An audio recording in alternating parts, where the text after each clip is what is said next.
missionary students. For the rest of you all students, people who are watching, you're more than welcome to chip in, chime in. This is a free course that's taught online. You can go to my website, jimsnaturalhealth.com, and register, sign up, and enjoy, and learn how to help yourself, help your friends, your family, and those who you come in contact with. And all this information about natural remedies are totally free.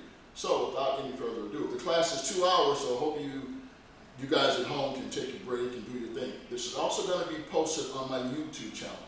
The YouTube channel is Jim's Natural Health Center, 3 English message on YouTube. And you can type it up. The class is called Natural Remedies 1. And you can watch it at your leisure. Until we're going to ready to get started. Okay, so today we're talking about natural remedies. For my class students, you have your syllabus and you can follow along with me. If not, I'll get it to you. Don't worry about there is no pass or fail. Or is there? So, let us get started without further ado. Oh, by the way, for those of you who can't see, we have a guest part of the class. This is Miss Diane. She's over here. You can't see her. I don't know whether she's shy or what. I don't know. Maybe she's worried about the police. I don't know. Anyway, let's go ahead and get started. So the first thing we're talking about is natural remedies. But, you know, I always start this class off with a quiz. Now, since you guys are here, you kind of skipped out on that one, but I can still send it to you. So since I have one person, I can ask this person these questions, and if they get them right, I'll give them a prize. Let's go on with the class. Okay, the first thing we're talking about is natural remedies. Now, I brought something with me. This here is a brain. No, it's not somebody's brain. I didn't just bring a brain. You can't just walk down the street and bring a brain, or could you? Yes. So, and it has brain food. What does it have to do with natural remedies? You'll be amazed. You see, what you feed our brain, feeds your body, feeds your thinking processes. Now, if I were to take the top of this brain off, what do you think I'd find inside, besides, you know, the mushy stuff, blood, and all that icky looking stuff? But I'm showing you this for a reason. If you feed your brain the proper foods, it'll help you from becoming sick and ill from a lot of preventable diseases, what we call lifestyle diseases. I'm only going to show you one thing that's very helpful, and it's an excellent natural remedy for some stuff we'll get into. Grapes. Wait a minute, Doc. I eat grapes all my life. I don't do no natural remedy. Yes, it does. Do you know what's in actually these grapes? There's a particular element called resveratrol and pectin. These contain phytochemical, which are excellent for a lot of stuff, cardiovascular stuff with heart issues. Did you know back in the day, we put those grapes back in the brain, put the brain on top back there. Oh, by the way, if you look close, you see this brain is all cracked up. Yeah, there's a reason for that. No, I didn't drop it. You see, back in the day, people would ask some basic questions like, they didn't have deodorant.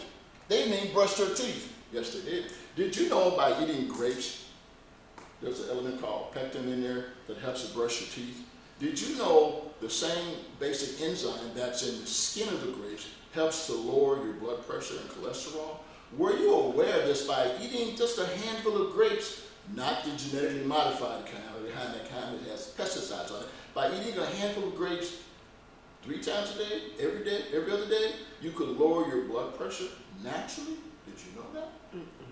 Well, now you do. You see, so those are some natural remedies. So listen, I'll show that one thing too. Here we go. Now, with natural remedies, they encompass a lot of things. Like here you have pictured, you have some honey, cinnamon, you have lemon, and of course some garlic and some leaves. But those aren't just regular leaves. All of these things are things you probably have in your kitchen or in your cupboard. And they have natural properties that help you with some of the basic illnesses we all suffer from without having to have a prescription. You don't have to have Medicare, Medicaid, Obamacare, whatever it is, but you have to have some simple common things that was put on this planet for our use by God himself, if you believe that. If you don't believe God, then we're in another class. But these are some natural remedies, and we'll talk about some of the things that they affect. And I'm almost certain I'll probably come across one of the ailments that you're probably suffering from. If not yourself, someone in your family or someone that you know. For instance, did you know there are various herbs for carpal tunnel syndrome? You ever heard of carpal tunnel syndrome? No, that's a fancy word. Okay, let me make it simple. People who use their hands a lot, who are typing computers, people who are in secretarial services, administrative services, who are typing on keyboard all the time, or people who do a lot of manual work, doing repetitious work with their hands and wrists, the wrist can become swollen. There is a nerve called the median nerve that comes down like this through the wrist. It gets inflamed, and people have severe pain. It swells up. It's called carpal tunnel syndrome. And you go to the doctor, they're going to do two things. They're going to do an x-ray, they'll probably get some blood, maybe. And then they're going to wrap it up, and they'll suggest a vitamin like B6 or B12 or something like that. And then if that doesn't help, they'll put a brace on it. And they'll tell you, well, just don't work with it so much. Give it a rest. Soak it in some Epsom salts and come see me next week. That doesn't work. It gets worse. They'll suggest surgery, to go in and do surgery to either not remove that nerve, but they'll try to relieve some of the pressures on that surgery. But is there a natural remedy for that? You'll be amazed. Pineapple. Who doesn't know about pineapples? Pineapples have an enzyme called bromelain, and it dissolves inflammation, it dissolves fat, it dissolves growth in the human body. A simple pineapple. Now, do you need a prescription about pineapple? Not that I think so. Not the syrup kind. No. You see, I have a student here. I'm gonna call her a student. She's saying some things that are very important. You don't want to get the pineapple syrup or go to, I'm not going to promote these stores, you go to and buy a bottle of pineapple juice, and it's not real pineapple juice, it's more about 95% sugar.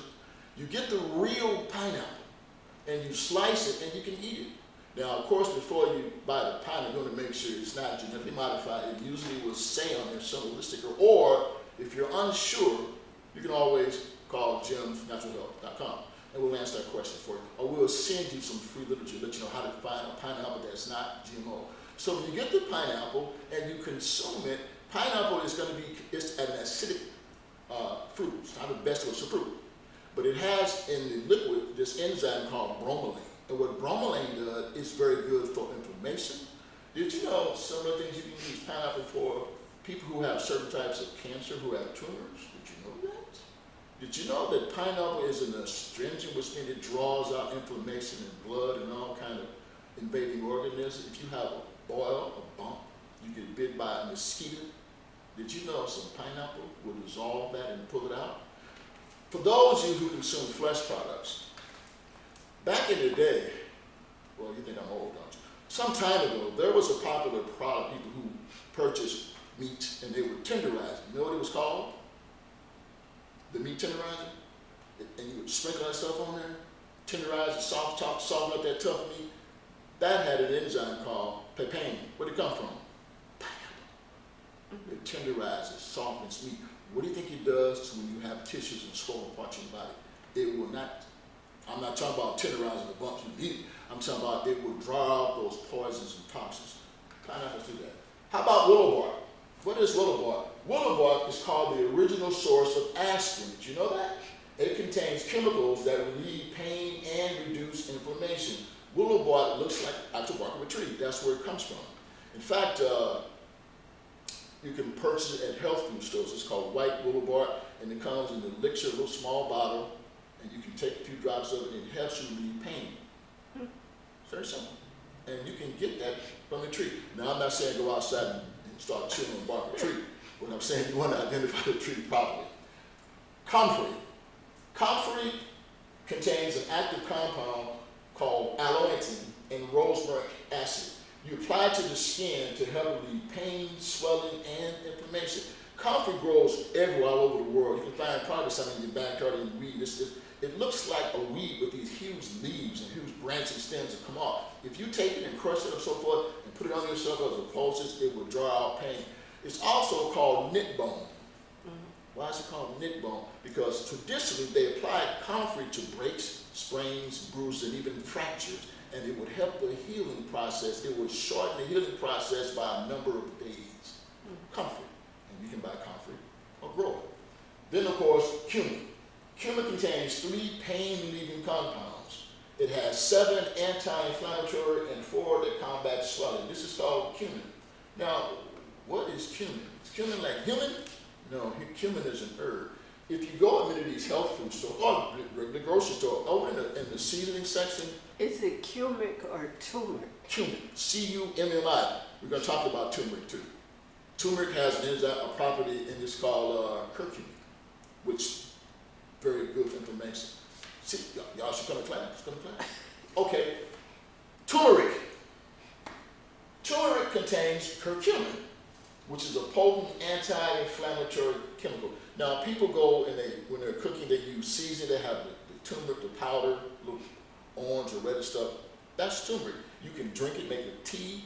You can make a paste, put some water in it, put it on a bump, a joint, the swollen inflammation. You got swollen, you got arthritis and arthritis. You can put turmeric on there, and it will help the inflammation and swelling go down. And there's another one that will help swelling go down, which you'll be amazed when I show you. Then you have chamomile. Who hasn't heard of chamomile? Chamomile is an actual herb. It's a yellowish flower. You can buy chamomile tea. Chamomile contains active compounds called bisbolol, and this fancy word, you don't have to try to fancy these words, but they'll make your tongue tied up. It's called camuzumine and cyclic acids and ethers, and it has a potent anti-inflammatory action. What does it mean? If you go to the grocery store in the tea section, it has chamomile. Some more popular brands are Sleepy Time and Celestial. If you buy that tea and you make it like a regular tea and drink it, it will put you to sleep. It will calm you down. And if you take that same tea bag, don't throw it away in the trash, that same tea bag, squeeze it out, not totally dry, squeeze it out, put it on that joint, that elbow, that knee, whatever, the ankle that's swollen, wrap it up lightly with some saran wrap, then wrap that with like a small wrap or a piece of towel or cloth, that swelling will go down. Chamomile does that. Natural Remedy. Now, what prescription did you have to do that? Certainly you had to go to the doctor and pay a lot of money to get that prescription, right? Natural Remedies. One more. Who hasn't heard of cayenne? Cayenne pepper, red hot pepper. Some of us eat that red hot stuff, and we say, "Woo, woo, it tastes so good. Mouth be watering, eyes be running, nose be running." Well, those red peppers called cayenne, they have an element that's called capsaicin. And it helps, that's what the name said, it burns up stuff. It's an anti-inflammatory. You can use that for pain. Did you know if you have the same, we're stuck on arthritis, joint pain. If you go to the store and get you some of those red peppers, you can even use red pepper that comes in powder form and make a poultice. But you take the actual pepper itself, smash it with the liquid out, don't get it in your eyes, it'll burn you, put it on that joint pain, it helps that inflammation and swelling go down. What about cherries? Cherries are excellent. This student jumping all ahead. You get people in every class like that. Cherries, I'm glad you said, I'm going to jump ahead. What do you think cherries are good for? I heard they're good for inflammation. Perfect. Cherries are good for inflammation. I'm going to show you a slide and show you the number 4 areas that infect us as a people. You ever heard of gout? Gout is normally treated by allopathic medicine or regular doctors with a particular gold salt medication. But if you get some cherries, eat a handful of cherries or a cup of cherries, don't eat the pitch, a cup of cherries a day, it will help decrease gout. Cherries do that. Naturally. See? Okay, let's move along. First of all, you want to eat right. If you notice this picture, these are all, you don't see any zoom and wham whams. What is that? You don't see cookies, potato chips, sodas. You don't see none of that stuff. You don't see coffee or tea, but you see fruits, grains, nuts, vegetables. These are all natural foods. We call them foods, phytochemicals, foods that will help to decrease ailments, and prevent you from having a lot of stuff that you have that ails us. Like cucumbers? Well, what are some of the things you can do with a cucumber? And please don't say eat in the salad. Water. Cucumber. See, you know what? You students, she's going to jump to the head of the class. Cucumbers are full of water. Not to mention they're full of other basic elements. You have fiber, vitamin A, vitamin B1, you have folate, you have potassium, magnesium. This is all in cucumber, but it's about 95% water, very similar to watermelon. So by eating a cucumber, you're rehydrating yourself. Not only are you getting the elements, the micronutrients, and the electrolytes that your body needs to grow.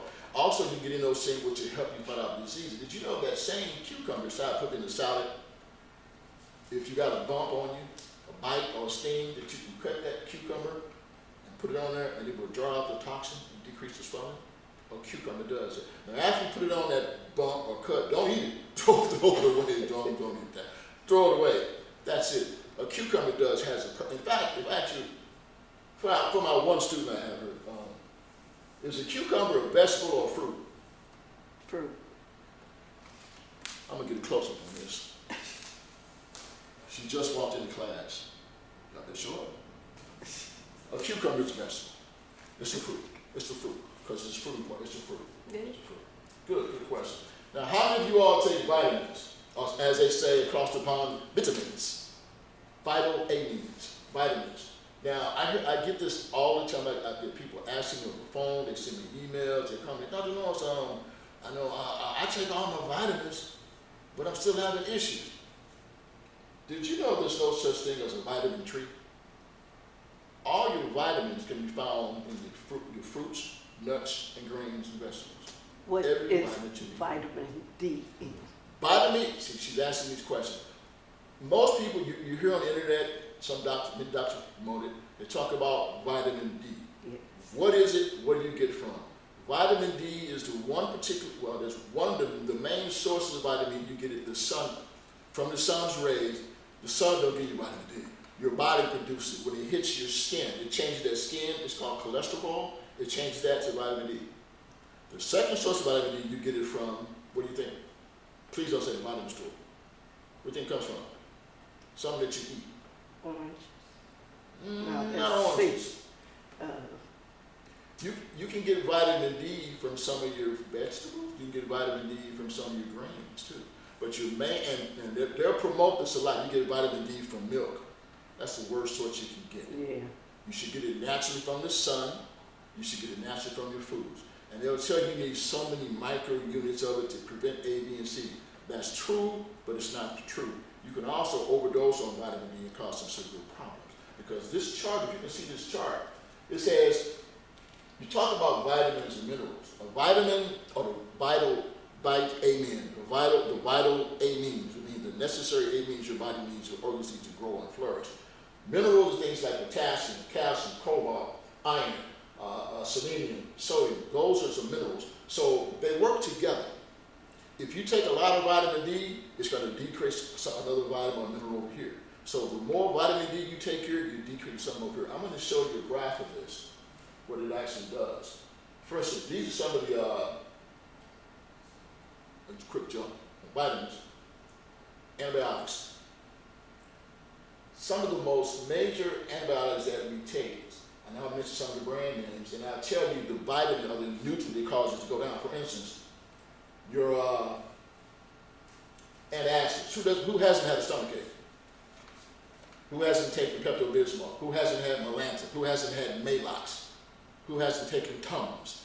Well, those things, they call them antibiotics, and what they do is they decrease vitamin B12, vitamin D, calcium, iron, and zinc.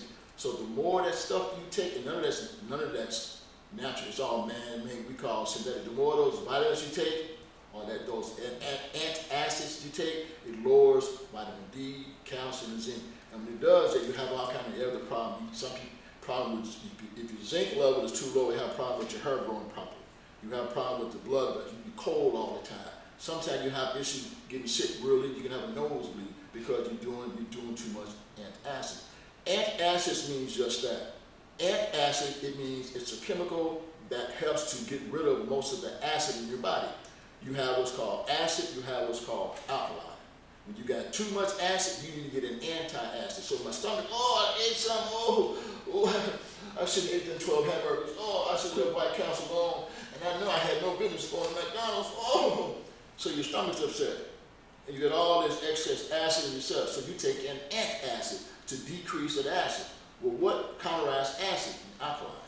So when you do that, take those antacids, your Tums, your Tigernet, your Zantac, all that stuff like that, and your Pepto-Bismol, all that stuff, it lowers the zinc and calcium, it lowers the vitamin D, then you got a problem with your bones.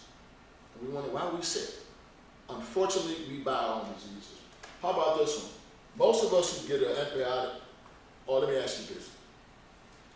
When we get sick with a virus or a flu, we get the confusion. Confusion says, I have a virus which gave me the flu. Or I have a bacteria which caused me to have infection, which does what? But when you go to the hospital, they give you an antibiotic. A quick lesson in medical terminology. Antibiotic means just what it means. Anti means against. Bios means life. So you're taking something that's against life. Antibiotic. Why are they saying that? So you're taking something that's going to kill you, eventually, yeah. If you watch the news, I'm not trying to scare them, telling the truth. If you watch the news, any medical who are honest, they'll tell you most people are antibiotic resistant. You come across these infections, they give you all kind of antibiotics, and it won't work because your body has built an immune to it. What happens is when you talk about antibiotic, the things, the cells are alive.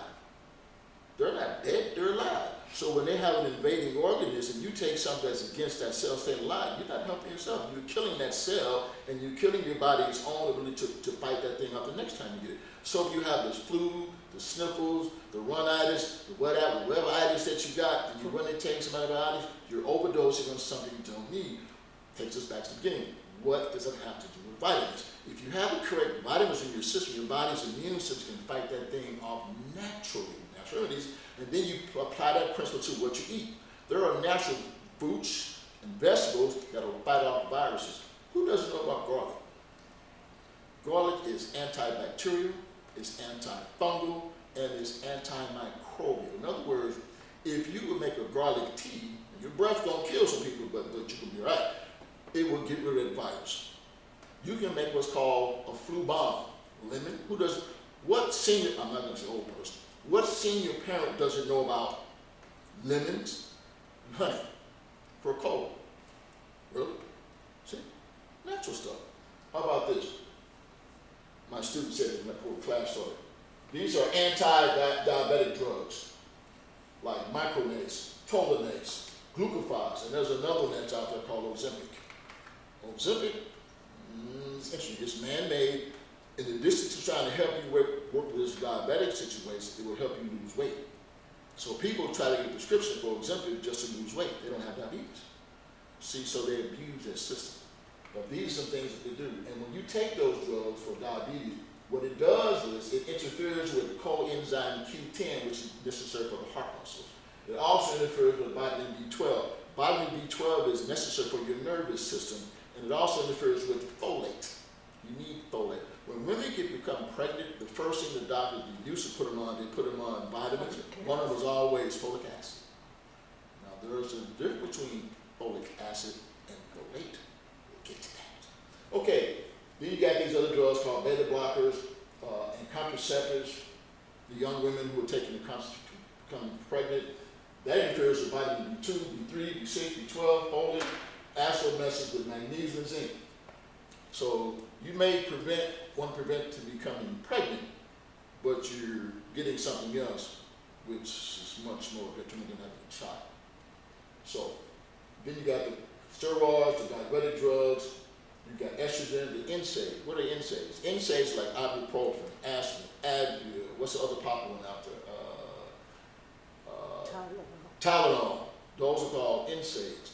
NSAIDs. NSAID, which means non-steroidal anti-inflammatory drugs. They all got side effects and adverse reactions. If you read that paper, you say, what in the world? But there are some natural things I'm going to show you can do for pain. Okay, I'm going to show all the rest of that. By the way, like I said, I'm posting this on my YouTube channel. You can all go back and look at this free. And down below, there's going to be a link. I'll send you this. You can look at it at your leisure. Here we go. These are what we call the electrolytes: phosphorus, chromium, cobalt, lead, iron, selenium, sodium, calcium. If you notice, they interact with each other. So if you're taking too much potassium, potassium is similar to have over for K. Potassium is linked up with sodium. It's also linked up with calcium. So if you're taking too much potassium, you're going to jack your sodium up. Give me an example. How many of you know somebody who has high blood pressure? And the doctor puts in what's called a diuretic. I've never heard the word diuretic, Doc. That's a big word. That's a $5 word. Okay, let me talk 50 cents to you. How many of you have a relative who's taking water pills?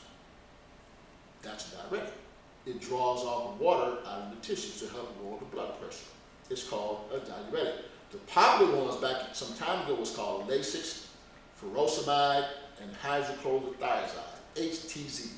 Those are diuretic. But the bad thing about those is the doctor would always tell you this: if grandma or grandpa has high blood pressure, this is what you're going to see 95% of the time. They're going to be taking a diuretic, and the doctor's going to tell them to eat bananas. You ever heard that? Yeah. Why? Because bananas are loaded with potassium.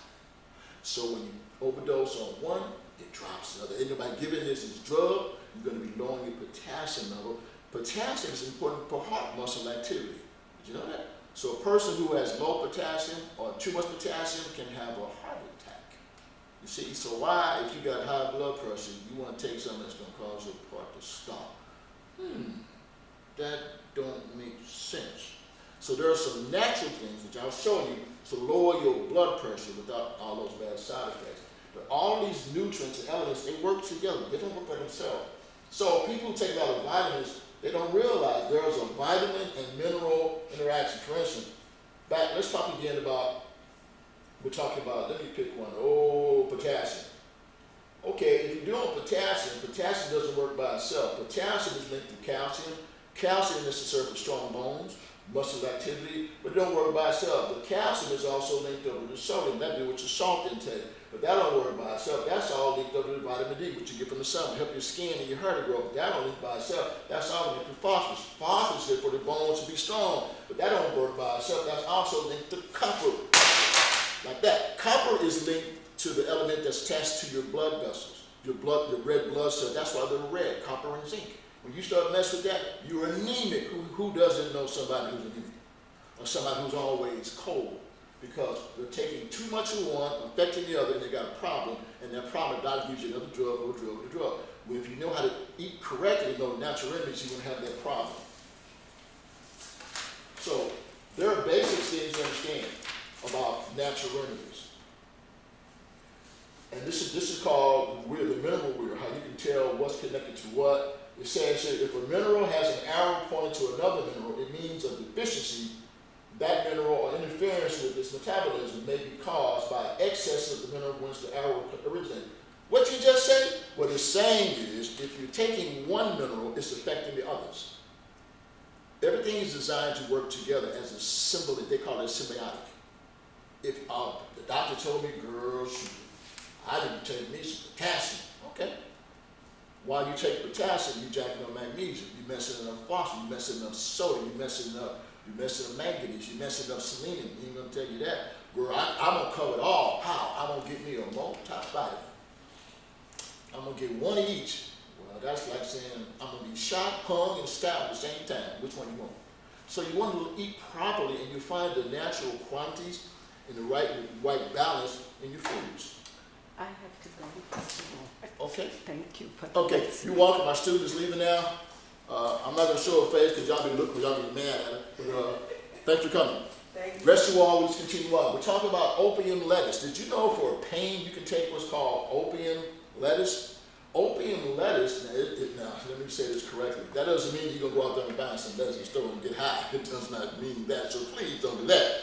But there is a natural herb, a vegetable that grows in the field. It's lettuce. It's called opium lettuce. Why is it called it? Because it has an elixir in it. I'll show you a picture of that.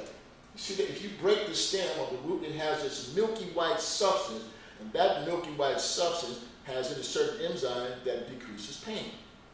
That's why it's called opium lettuce. Many of the Native American people who live with indigenous people, they knew about this. Instead of running to the store, they can run to the store and get Tylenol or ibuprofen or Zantac, or they can run and get some chemical to get stop pain, morphine. This did the same thing. From this come all the drugs that many of the physicians use that they've perverted to cause people to become addicted. This is called opium lettuce because of the substance. It has an effect very similar to the drug. This is what it looks like. Now, when you go out, it doesn't grow everywhere, but some of the places you can find it and you can harvest it and know how to prepare it. and make your own painkiller, opium lettuce. Here's another of my favorites, cabbage. How many of you all like cabbage? Did you know if you took a leaf of cabbage, the green kind, don't make the white kind because it's all the nutrients out. A leaf of cabbage, you take it and you pulverize it so it starts to leak out the fluids. Take that cabbage and put it on that inflamed joint for arthritis, elbow, knee, shoulder, and cover that in some saran wrap or plastic and cover that stuff loosely. Let it stay on overnight a couple of hours. That helps to decrease the pain and inflammation. Cabbage leaf does that. We're back to talk about the cucumbers. Most people know about cucumbers by applying to their face to help moisturize and soften it. But cucumbers have an excellent healing property too, other than eating it in salad. It said it's 95% water. It also has the ability to moisturize, put fluid, and rehydrate the cells. That's why they use in most beauty salons and health parlors. They have this. People put these face masks on. Cucumbers do the exact same thing. Have you ever heard of a natural flu shot? Well, a basic natural flu shot, you take 6 lemons, 1 clove of garlic, 2 teaspoons of honey, 3 teaspoons of pineapple juice, 1/4 teaspoon of cayenne pepper. You blend all the ingredients together, take 1 cup 4 times a day, and pour it in a glass jar or other safe container and store it in the refrigerator. You'll feel better. This will help start your flu that you have or prevent you from getting it. For instance, you start coming down with the sniffles, sore throat. If you make this and take it, you will have that thing out, beat within 24 to 48 hours, as opposed to being out a whole week by taking all those poisonous chemicals and drugs that have side effects. Back again to the wild lettuce, the actual name they use is called Tusha vibrosa, opium lettuce. But what can be used for other than pain? You can take the opium lettuce when you got a cough, urinary tract infections, colic, menstrual pain, rheumatism, aching joints, anxiety. You can also use it for ADHD and hyperactivity in children. Did you know that lettuce grows in the field? That not just any lettuce, but this particular species. You have edema or swelling, this will work for that too. You can also use the opium lettuce for this as an anticonvulsant, which means a person who has seizures, it can be used for that. It also helps people who have kidney disorder. Instead of some of the more toxic chemicals, you can use this to help.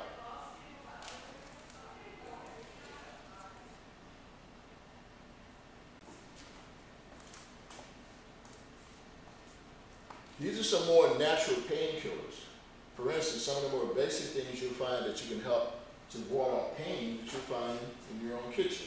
For instance, you have an earache that you know you can treat an earache with garlic. How about ginger? You can use ginger for muscle pain and joint pain. And then how about this? You can take organic grapes and help. By eating that, there's a natural pain reserve that helps with pain. Eating grapes, organic grapes that is. And of course, you can help with painful muscles by taking peppermint in the tea form, peppermint tea. And of course, when you got chronic pain, you can treat that with turmeric. How? You can make a paste as a poultice and put it over the joint, whether it's the knee, the ankle, where it is, as a paste, and it will help increase, or it will help decrease the inflammation and pain. Or you can take it as a tea. If you got a toothache, don't want you to go to the dentist, you stick in the gum with those needles and make you holler and scream and scare you to death. You can use cloves, will help tame a toothache. I'm not saying it's going to cure a cavity, but you can take a clove, put it on that tooth, that hates, and it will decrease that pain, if not totally move until you can get some more extensive care for your teeth. Oh, by the way, there's some natural remedies to prevent cavities too. How about endothelial pain?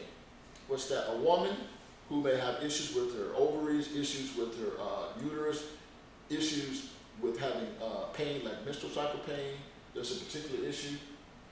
There's a lining around the uterus called the endothelial layer. Sometimes women can have pain there. Did you know by oats, using oats as a paste over that area, or taking oats the right way will help decrease pain, Did you know that? It's like a woman who has a menstrual cycle and has these menstrual cramps and they give them Pamprin, which is toxic. Did you know there's a simple way to deal with menstrual pain, female students? A particular berry will help decrease menstrual pain. Quite a few actually. How about this? People who have sinus problems, you know, horseradish will help take care of that. Horseradish will do that.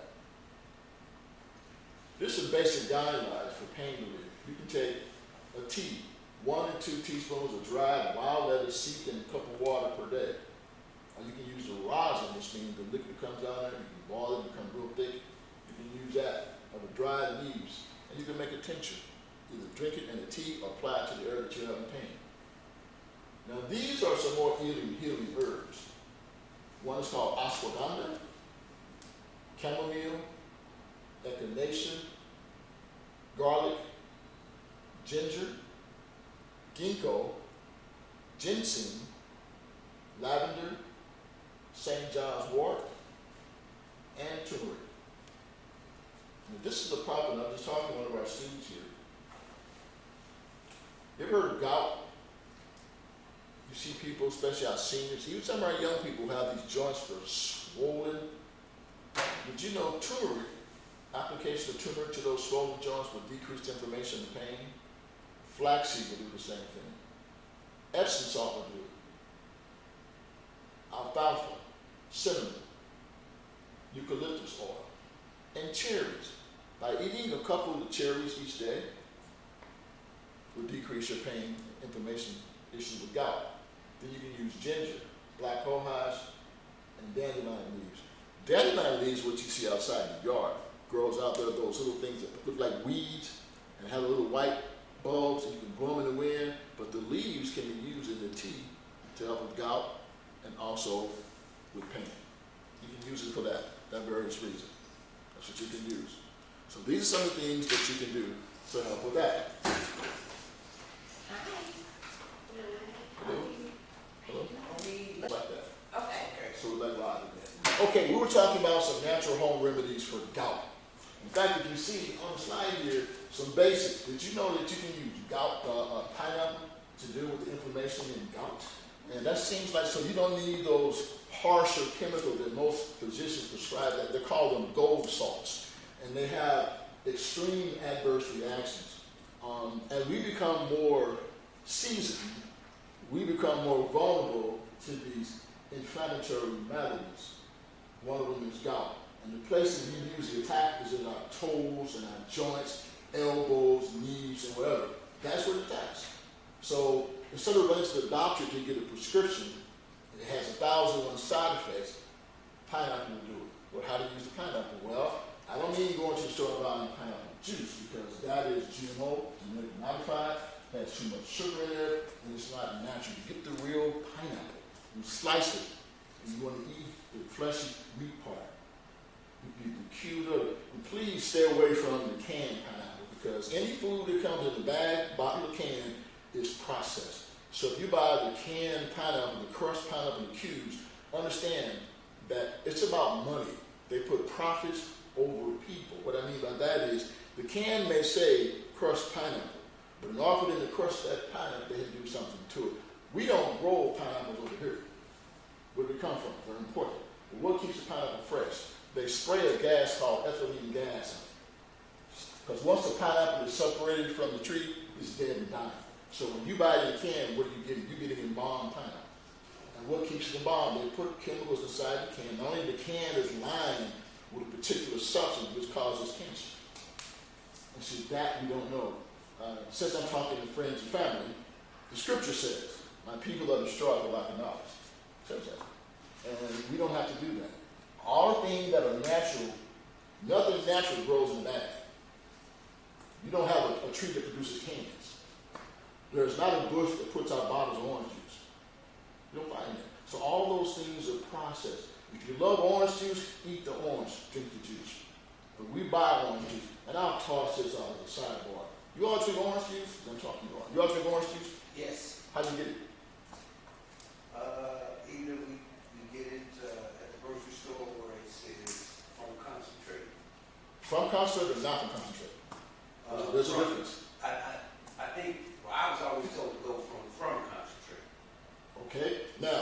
Did you know there's an organization called Environmental Working Group and many other government organizations? Have you ever heard of a term called forever chemicals? These are chemicals that are in your food, in your clothing, that your body does not get rid of. The most popular orange juices, the water, has forever chemicals in it. Did you know every child that is born today has about 1,600 chemicals that are not natural in their blood? So why am I saying that? Because we want to be as natural as possible. And as part of being natural as possible, which means we have to be educated to read these labels and understand what we're putting into our body, because we are responsible for what happened to this body. If not, when I was going through medical, oh, by the way, I'll give you a brief thing. My little bios on my website. Who are you? I get this sometimes. Who are you? What makes you an expert? And I'll say it this way. Before I became involved in health, my field was actually advertising, design, and commercial law. I had no desire to go into medicine. But I decided, I was led to go into medicine. I became a paramedic. I was a paramedic 15 years, retired from that, then went to nursing school, did that, retired from that. Then I was told by my family I should become a physician. Didn't want to do that. I became a physician assistant. Did that, then I became a physician. I liked what I did, but I didn't like the method they were using. So I went back to school. Of all things, one of the fields, the doctors are not taught nutrition. You get maybe 2 hours of nutrition, that's it. The rest is chemicals. I didn't like that. And I hated nutrition, how they taught it. Of all things, so I prayed, was led to go back to school, and I obtained my first PhD in Natural Remedies and nutrition. And then I went back and obtained my second PhD. And I have 2 masters, and so on. So I don't like to promote that, because I believe that I can't heal anybody, only God does it. But he can use individuals to teach the natural way, and that's what I chose to do. So as qualifications, I can apply that to you. So I give information from a biblical standpoint and from science, and you can make a decision. So back to the canned foods. When you buy anything in the can or box or bag, that's not natural, it's been processed. And it affects your body. This body was not designed to take in synthetic stuff. That means man-made. It was not. And we reap the consequences of that. So the water that we drink, it has forever chemicals. For you all from here, Yes. did you know the state of Missouri? In the state of Missouri, our men have the lowest sperm count. Have you heard of that? Did you know in the state of Missouri, we have the highest levels of all the states of the U.S. of A. Missouri has the highest levels, syphilis and gonorrhea. Yes. Did you know that here in the state of Missouri, we have some of the worst water you can imagine? And not to mention the food sources. So there are a lot of things we're involved with, so we should know what we're putting into our bodies, so that we know how to heal, how to prevent when we have these illnesses, and how to help someone else, especially ourselves. So that's why these courses are taught. So still looking at gout. Another natural remedy for gout, bananas. Banana help with my toe swell up. I can't get my shoes on. My big toe so big I look like 2 feet. What's going on with that? What causes gout? So everything has a reason. There's a biblical text that says the curse causes shall not come, which means things don't just fall from the sky. Many times we buy our own diseases, but God has given us natural remedies. Bananas can help because what's happening in that toe, it gets swollen. Versus that toe, this is the bone. And this is all inflamed. What causes inflammation? You'd be amazed, not just trauma and drama, but what we eat, what we don't eat, and what we do to ourselves causes this to be inflamed. But there are some natural foods that can counteract this inflammation. Now, allopathic medicine is what I used to do. That means we treat you with drugs and surgery. The basic principle you're taught in med school is 3 things. First, you get ill. Come see me, I give you a pill, then I send you my bill. And then we say, when in doubt, cut it out. So if I can't find out what's causing, I'm going to recommend surgery. But there are some natural things in fruits, nuts, and grains that will cure that gout. I don't need to do prescription with side effects, but now to do that. How about ginger? Most of us heard of ginger and turmeric. How about, you know what that fruit is right there? Mm-hmm. You know what that looks like? What is that? Papaya. Papaya. How does papaya destroys inflammation. So by eating that, it'll cause that swelling to go down. No side effect except when too much, your stomach ache. Other than that, it does that. Then there's lemon juice. I'm going to show you a quick one on the miracles of lemon. Have you heard of drinking lemon water in the morning? You've been amazed with that. That's from the health. I don't mean lemonade with sugar. I mean a lemon, squeeze it into some water, and drink it every day. That'll help to fight off viruses. It'll help with inflammation. It'll help with funguses, all that stuff. Lemon water every day. Not lemon juice. Don't put no sugar in it. That's what they're showing me that. That's a natural remedy. I'm going to show you something really deep. I want you to realize how it helps us. And of course, with apples have besides, some of us say this way. Our loving creator created apples. We made apple cider, apple sauce, apple juice. We did that. We did that. And one of our more famous was not mine. We as people of color, we love us some potato chips. God made potatoes. Black man made potato chips. We invented that. We invented potato chips. Now, I'm not saying that's bad for us, but I'm saying that we could have did some stuff that was unnatural. So the things that are natural, they have not changed. What man does with it. Let's go on. Uncle Arthur, ever heard of him? Or heard? Arthritis. Who hasn't had arthritis? What is arthritis? 2 words.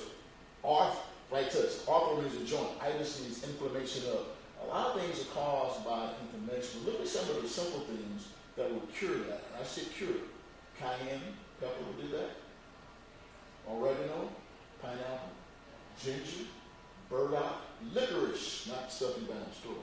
Licorice root, that's what it makes it. It has an enzyme called licorice, will decrease inflammation in your joint. Turmeric. Turmeric is an excellent culinary and medicinal, it's a spice.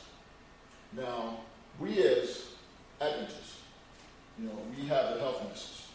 For those who listen to that Adventists, I'm just going to talk over here and say something interesting, talking family. We as Adventists, we give them counsel. Did you know we're not supposed to consume spices? But amongst our people, they say it's okay. No, it's not. There's a reason for that. Spices do something. Do you know the number one country in the world that has the highest levels of abdominal cancer? Has to do with turmeric? India. That's where the lemon spice comes. Turmeric comes from India, Ceylon, Asia. They have the highest abdominal rates of cancer because of spice what it does to the soft tissues. You can use it as a medicine temporarily, but we're not supposed to eat it. That's in ministry healing. It's in counsel on diet and foods. It's in Bible has the hygiene and temperance. So we think we should know. But what do we say? If it tastes good, we're going to eat it. My mom had this phrase, it may taste good to you, but it ain't good for you. So we use some natural thing. Willow, we call it white willow bark. It's part of a tree, and it has anti-inflammatory, antioxidant, analgesic, which is a painkiller. Have you ever taken anything for pain? My mom had this phrase, said, tell the truth, shame the devil. You ever taken aspirin before? You ever taken ibuprofen?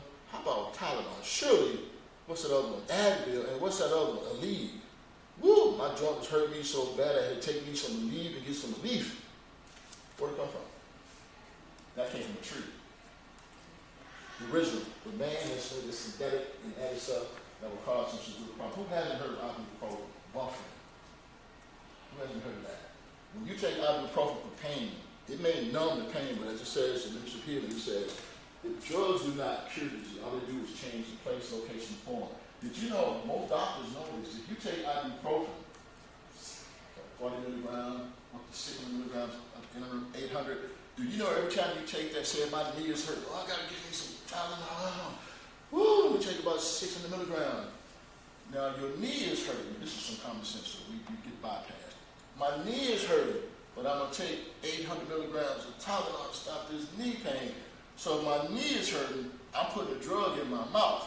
How does it get to my knee? Think about that. Let's reverse that. What do you got? Head. Oh, my head hurts so bad. I know you got some aspirin. Can you get 2 aspirin from me?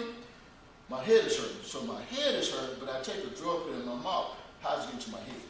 See, when we take a chemical, it has to get in our system and bypass all these organs and has effect. That's why the prophet said it changes form. So when it comes to pain, abdominal pain for your knee or whatever, it has to go in your mouth and dissolve, goes to all your organs, and those organs are affected by those same chemicals that are in that drug. So finally it gets to your knee. And most doctors know this. If you take ibuprofen or aspirin, or any of the solicit, now they call it NSAIDs, non-steroid anti-inflammatory drugs, they cause abdominal bleeding. You know. So you're gonna let your stomach bleed to kill the pain in your knee. So now you can walk, but you're bleeding. Oh, boy. You see? My people are destroyed for lack of knowledge. So, natural remedies. White willow bark, it grows on a tree. That's where they got the original enzyme called salicylic acid. You take white willow bark, you can buy the health, which is called willow bark tea. It kills the pain and helps you totally relax and no side effects. White willow bark tea. Natural remedy. Then there's flaxseed. You ever heard of flaxseed? Mm-hmm. Now, we think about eating flaxseed, but you can make a poultice out of flaxseed. And it'll decrease inflammation if you got arthritis. Steaming nettle. You ever been out in the yard, in the backyard, and you see all them things that got them fuzzy leaves on the bottom, and the top they got that brown stalk, and there's this white thing on top that you can blow on. Dandelions, that's a weed that cures inflammation. You can make dandelion tea. See, it's stuff. Now I would suggest you go out and use these weeks. They got pesticides and dogs under the business, so I wouldn't use that. But you can buy steaming nettle and dandelion tea. Celery seed. And we think about celery seed, we think about the celery that's green stalk that we crush. But they had to go from the seed. You can use those same seeds, they're anti-inflammatory, they'll decrease your problem with arthritis. So there's rosemary, that's an herb. So these are all natural things, and these are not just for us to eat, culinary. So that ends that particular one. I'm going to show you another one. This one is called,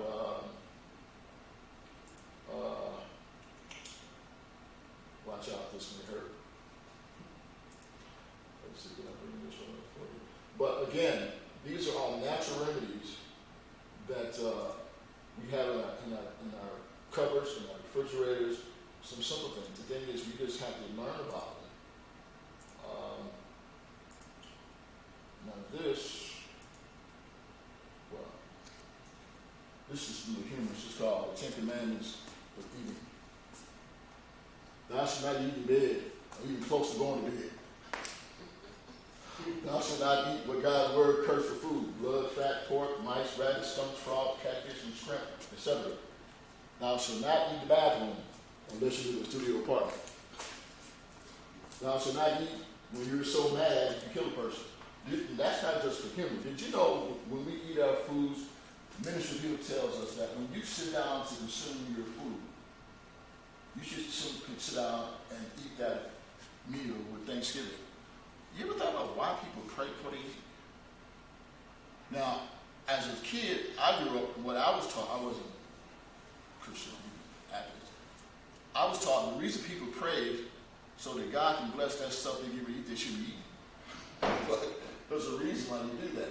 Did you know when you sit down and eat your meal and you got an attitude and issues that affects your body releases hormones and chemicals that will cause you to have stress and cause you to have ulcers?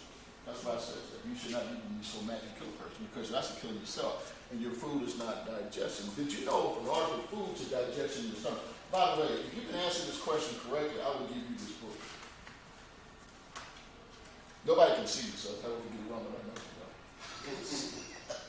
Since there are two of you, two books. How long does it take the food to digest in your stomach?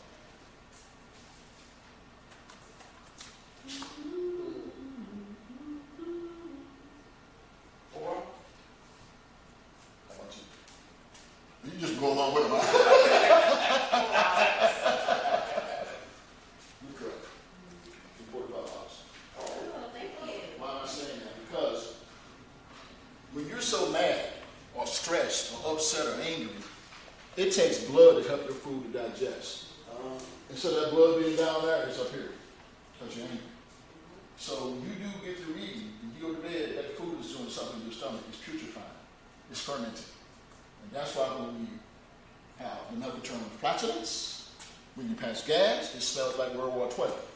That's why, that's right. And that's those are poisons, those are toxins, and you shouldn't eat like that. You should thank God, have a humble spirit, and ask God to bless, not what he didn't tell you to eat, but to bless the meals he provided for you. That doesn't mean you don't pray with pork and pig and rat and dog and mouse. It don't mean that. When people do that, they Lord bless this ham, you know, really, seriously? So, but that's what he said. Number 5, thou shalt not eat when you have just committed adultery with your spouse, saying, okay, let's go fast down. Okay, you don't want to commit sin and think your meal going to die just sin free. That's how the judgment of that's how our lives function. Did you know your body recognizes, this may sound strange, this is scientific fact. Did you know your body recognizes when you do wrong? It starts psychologically. Then it portrays itself physiologically. God designed it that way. People don't talk about that. If you do sin, I don't care what it is, your body naturally releases stress hormones. And your body has to decide what to do with it. That's mental. Then the physical response, it affects your kidney, your gallbladder, your liver, your lungs, and especially your bowels. That's what sin does. That's why when David said, a merry heart doeth good like a medicine, what does that mean? If I'm happy and I'm taking a drug, actually you are. You're sending forth serotonin and endorphins that make you feel good, and you're right not only physically, but you're right spiritually. Therefore, your body can function as a complete whole. But when you do wrong, it does the total opposite. You never had it to talk about that. Turn the tide and you're good. That's all. Number 7, thou shalt not eat anything that has eyes in the mouth. It sees who you are and will eat you from the inside. Okay, no, really. It says cholesterol and saturated fats cause more cancers, heart disease, and strokes than you want to believe. You ever heard about cholesterol? This is for you all too, because this is when you're in your exam. You know what cholesterol is? And where do you find cholesterol? They just gave you a clue. You know what the clue was? Cholesterol and saturated fats cause more cancers, heart disease, and strokes than what you want to believe. So, have you ever? Now, I wasn't raised Christian. I wasn't raised Adventist. You know what Adventist was? Most of us who look like us, some of y'all, I watched my mom cook. On her stove, she always had that can. Familiar with that? What would she put in that can? The fat, the greasy way she had. And she never throw it away. She used it in. That's called trans fats. That comes from meat, ham, hog, cat, monkey, whatever y'all eat. You never threw that away. You use it again to cook with. Those are trans fats that cause cholesterol. So many of us have high blood pressure and high cholesterol, not because of our skin color. In the medical profession, when I was going to school, they still teach it today. They say African Americans have a high propensity for high blood pressure, strokes, and heart disease. That's not true. You go to certain parts of Africa, they don't have diabetes, they don't have high blood pressure, they don't have heart problem, they don't have kidney problem. What's up? Because they eat from the land.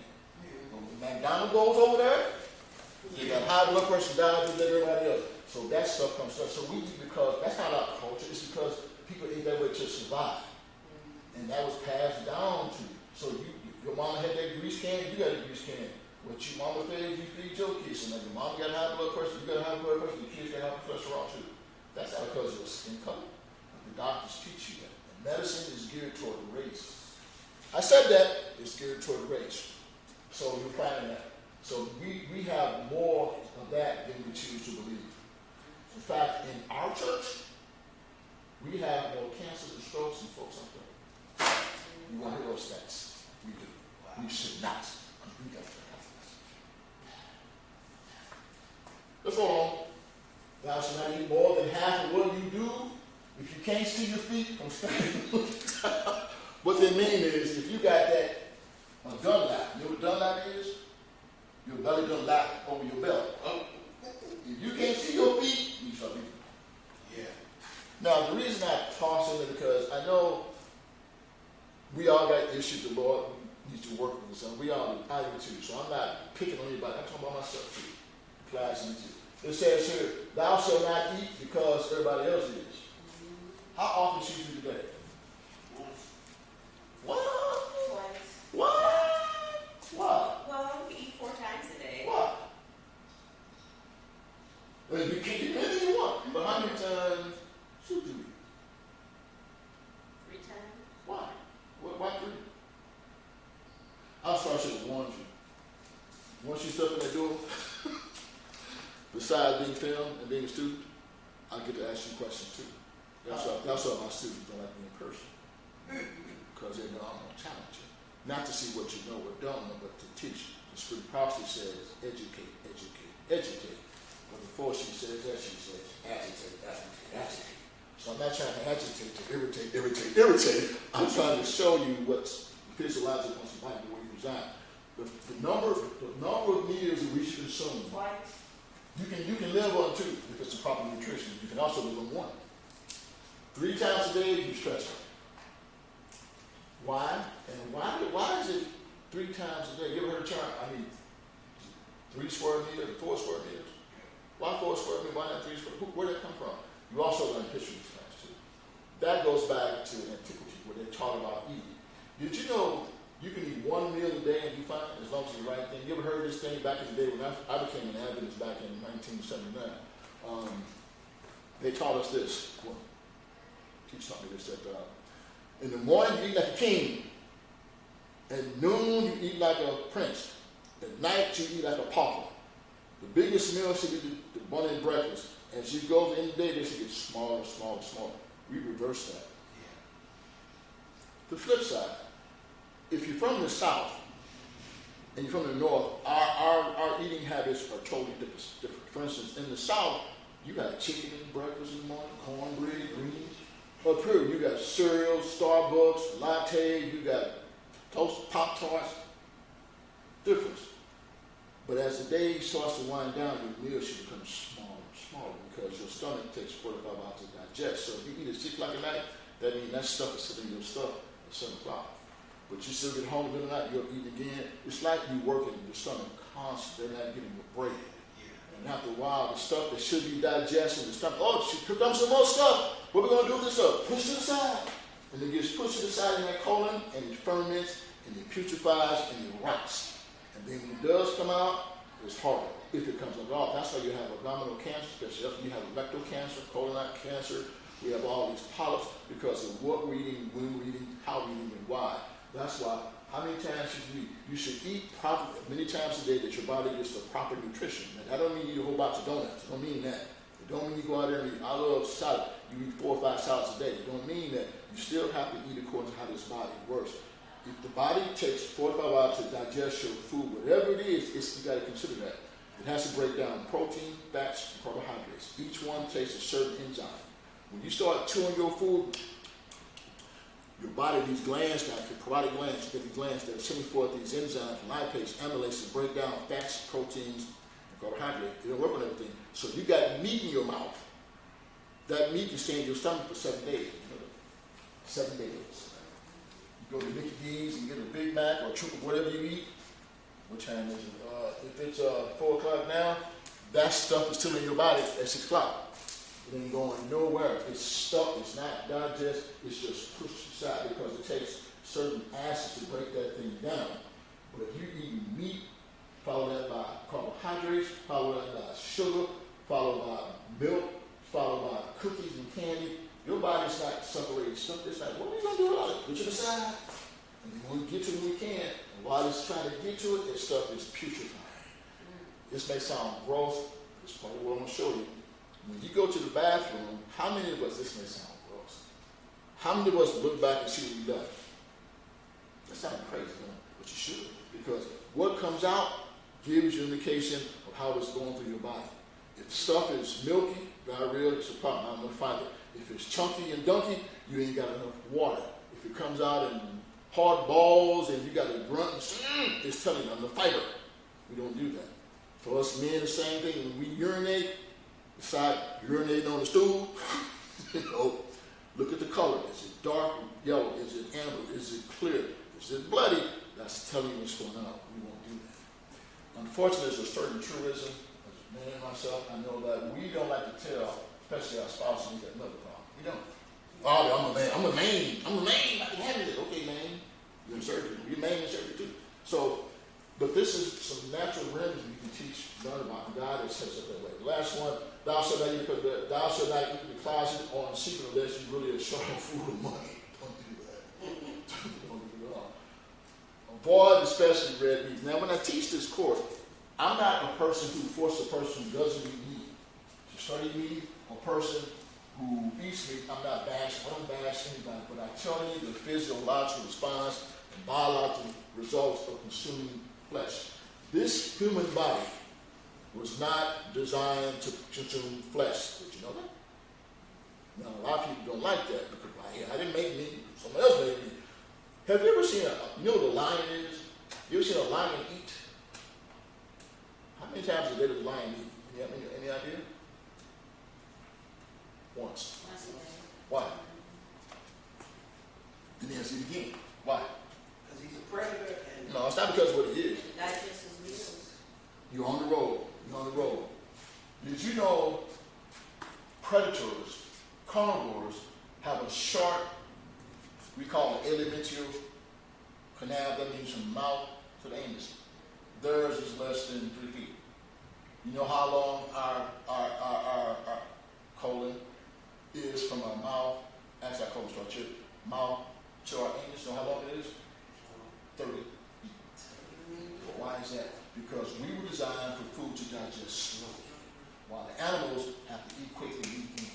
That's why a lion will kill, eats a whole lot, and you go to sleep, get up, kill again. We, on the other hand, we eat all the time. So when we do that, you got meat in your system, that stuff stays for 7 days, and it's putrefied, right? What does it turn out to be? Cancer. All black men should have a rectal exam. We should have a prop. Really? No.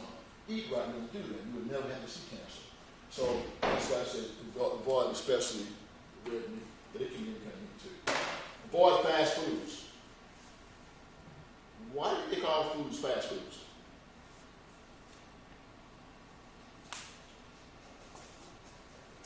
I get it out. Why is it called fast food? Why is it called slow food? because the process is slow. Oh, that's the flip side. I mean, Why? Why is it called fast food? It's not a trick question. Process is fast, so. I'm sorry? It has no nutritional value. So. That's why it's called fast food. You know the answer. The answer is looking in your face. Tell me something. My sister, do you know how to cook? Give me an example of what you cook.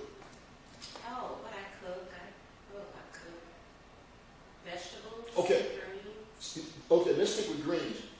How long does it take you to cook greens? Not long. I don't. What's not long? I don't overcook them. Okay, how time? How long? From the time you get them. Say an hour. Or Oh, so that an hour is longer than 20 minutes, right? Mm-hmm. That stuff you can make in 9 minutes. That's why it's called fast food. Uh, No preparation. You can throw it in the microwave, you can eat. Seriously, what do you see? French fries. How long does it take you to make potato become French fries? 5 minutes. Well, it's fast food. But back in the day when I was coming up, my folks, they never saw French fries. They had to make potato. And they were boiled potatoes, they were mashed potatoes. Now, to mash potato, it took more than 5 minutes.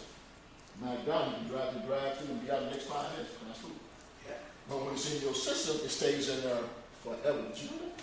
I will show you a film where French fries at Mickey D's. You can buy some French fries, take one French fry, put it on a piece of plate, and go back a month later, that French fry has not changed. Did you know that? Yeah. It's not. So what do you think is happening in your stomach? That stuff sits there, rots, putrefies, you got cancer because of French fries. And what French fries is a vegetable. French fries is not a vegetable. It's not a vegetable. French fry is a fruit. It's not a fruit. What is it? It's a tuber. So I can eat it as natural. It's natural until you do stuff to it. Potatoes go natural. There's no French fry tree out there. Ain't no French fry bush. Seriously. You gotta process the potato. Then you gotta put them chemicals on it. Then you gotta do what to cook it? How do you make French fries? Deep fry. In what? Grease, oil. I'm glad you said the original word, grease and oil. But we scared to say grease, and my thing was grease. Yeah. It's oil. What kind? Vegetable, peanut, saffron, soybean oil. They're called seed oils. All of them are bad because they're not natural. That stuff, French fries are saturated in somebody's oil. And when they're saturated with oil, that French fry, the potato, the outer shell, it's called what's called acrylamide, which causes cancer. But to keep them French fries, you can go to McDonald's, I'm not saying go to McDonald's or Ricky D, whatever. Wherever you find French fries, especially those fast food joints, you drive through, look over there, you see them French fries smelling all good, them all them 12 herbs and spices. I bet you can't tell me how long them fries been up there. Don't mean they just put them out the back. Oh no, I used to work with those spices. First of all, that stuff is processed, it has a chemical on it when it's frozen. Then we put it in there grease, and you quick fry it, and you pull it up, and it's and you all like my fries hot, man. I crunch them, the outside is crispy and crunchy, and the inside is soft. Why is that? There's a chemical on the outside called tallow. You know what tallow is? Are you all vegetarian? Kind of. Moving on. We No should. red meat, no red. The reason I say that is this. I'm not being joking. The reason I say is this. If you do not consume red meat, black and brown and green meat, you want to stay away from the flesh foods. French fries are cooked in the grease, the oil, the rosin, the carbs. It's called tallow. If they use pigs, you make no difference. I don't eat pork. Yes, you do. I do not eat ham, spam, lamb. Seriously, I do not eat any of that. You lip gloss. You use carrots. How about this? You go to the store, they give you paper bags and plastic bags. I can show you a film right now. The plastic bags are made from the rosin, the residue, what we call rendering, which is round up body parts of cows, cats, rat, dog, and pigs. You know it? Did you know when you go to the store and get a receipt, Walmart or whatever, and that ink has particular enzyme that causes cancer? Did you know that?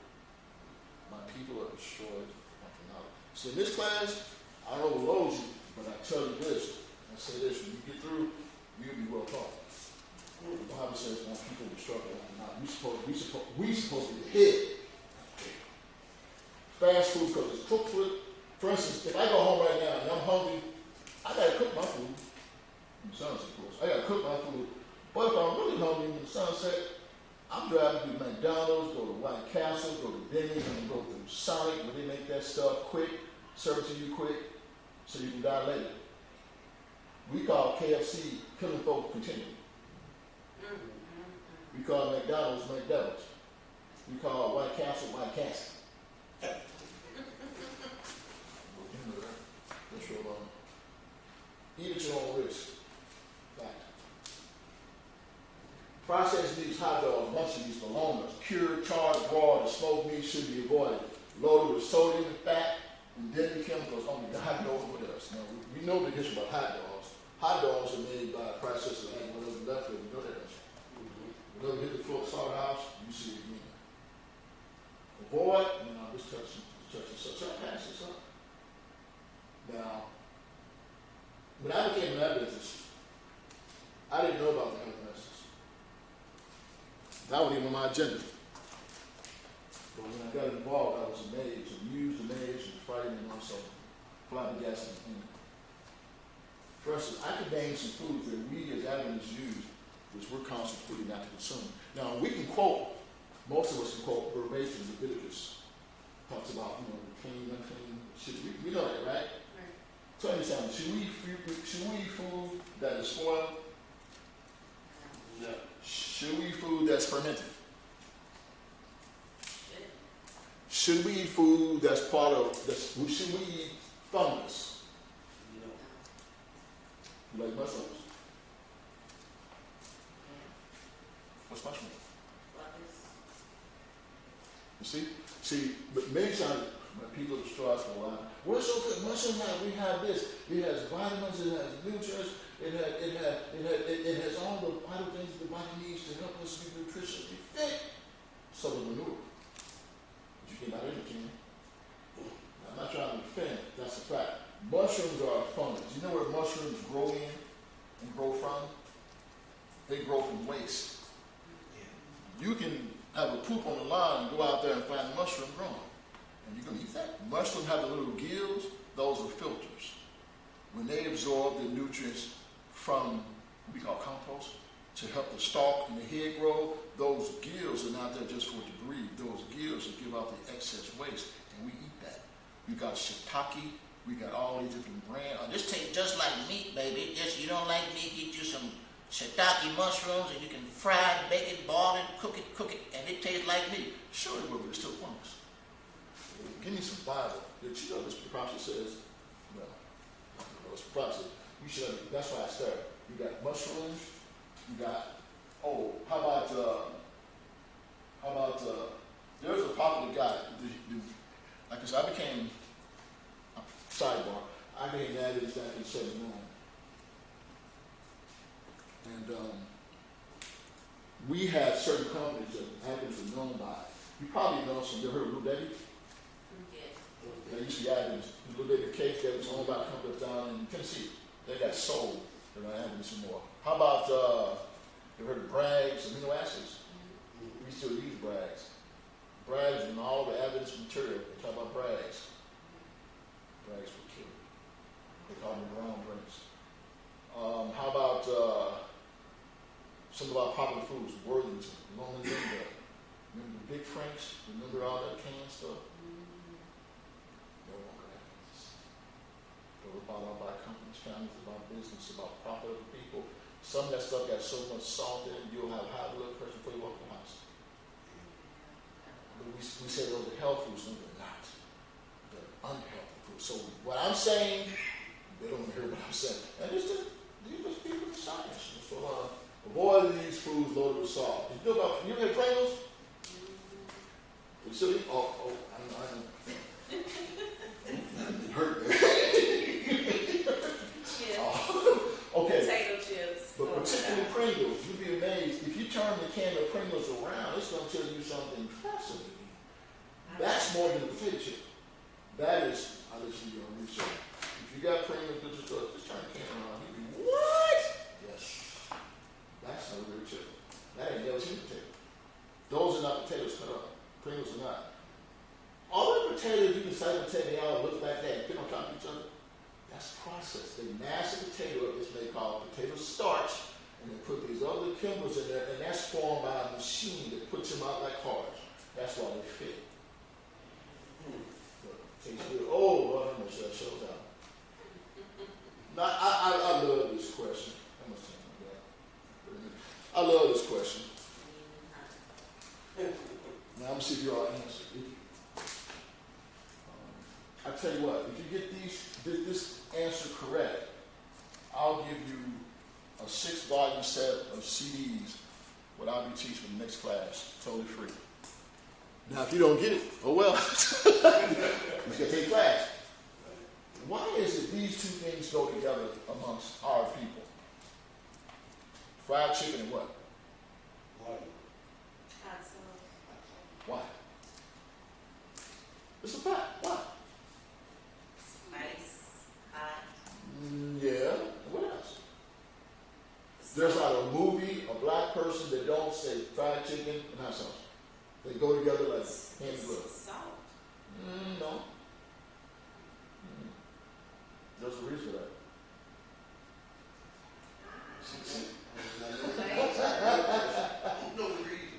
Well, let me ask you this. Have you ever had pain, real bad pain, that you need something to kill that pain right away?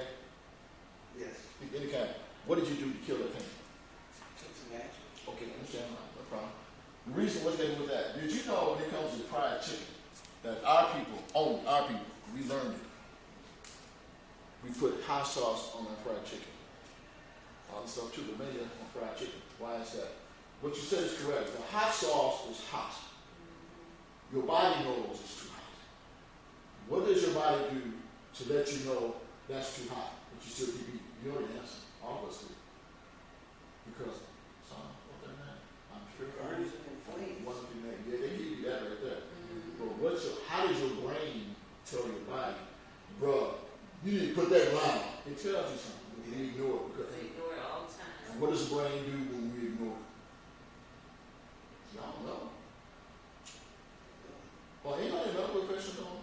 You heard of morphine? Morphine, yeah. What is morphine? It's like a drug. I mean, What? gives you get dopamine. Dopamine. But what does morphine do? What is it used for primarily? Kill Pain. Morphine doesn't kill pain. I mean, Listen to this. Watch. Morphine is in the water, pitch that shot, pop, morphine. It doesn't kill the pain. How do you know when you got pain? What organ registers pain? In your Brain. brain. How does that, if I'm walking out and saying, oh, break my knee, hang off. How does my brain know my knees hang off? Did you see it? Huh? Organ sends a signal to the brain Through what? through the blood, through your Y'all ladies say all the time.